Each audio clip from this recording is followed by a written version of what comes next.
Je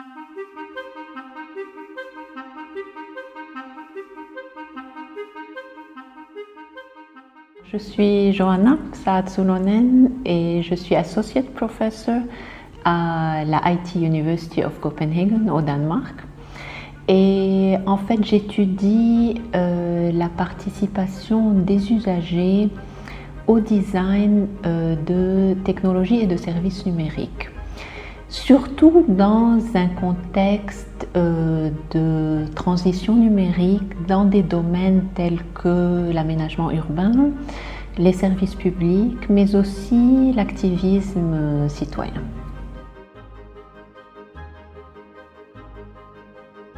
Si je retourne un peu en arrière, mon travail, je l'ai surtout fait en Finlande et au Danemark, donc deux pays du nord de l'Europe. Là-bas, j'ai voulu comprendre comment des collectifs de citoyens dans un domaine urbain s'auto-organisent autour de questions qui ont à faire avec la transition écologique.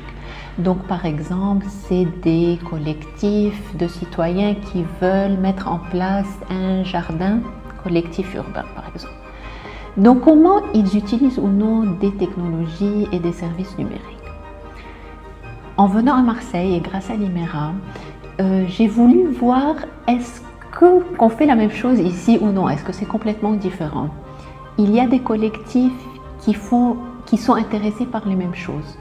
Donc j'ai suivi ici des collectifs et associations urbaines aussi qui veulent mettre en place justement des jardins partagés ou des jardins collectifs à Marseille. Et il y a beaucoup de similitudes.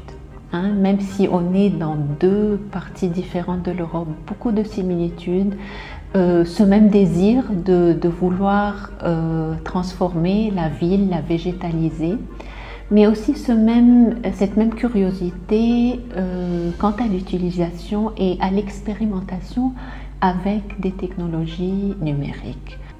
Une petite différence que j'ai trouvée entre Marseille et les villes du nord de l'Europe, c'est qu'à Marseille, on met beaucoup l'accent sur les rencontres entre les gens, donc l'interaction qui se fait entre les personnes, plus que ce qu'on m'a dit dans les pays du nord, où peut-être c'est des groupes Facebook qui prennent une grande importance.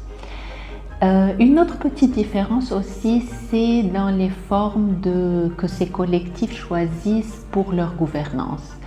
Et ce choix influe aussi le choix des technologies numériques que ces collectifs font.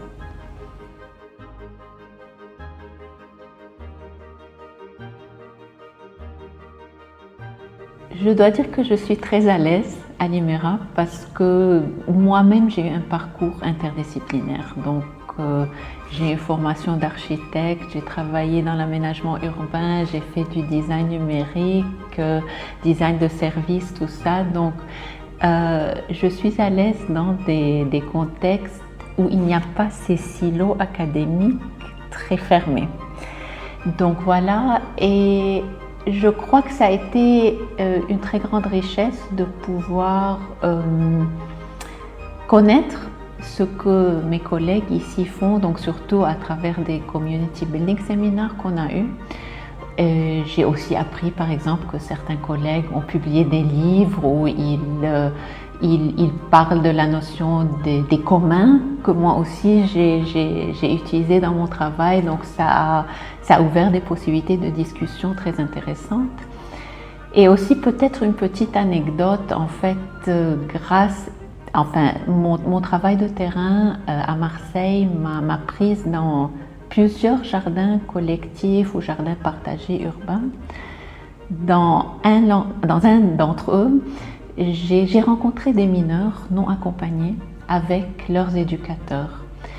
Et je pense que le fait qu'il y ait beaucoup de collègues à l'IMERA qui travaillent et qui étudient les questions liées à la migration sous des angles très différents, ça m'a peut-être un peu encouragée à aller plus loin dans cette rencontre avec ces mineurs et les éducateurs.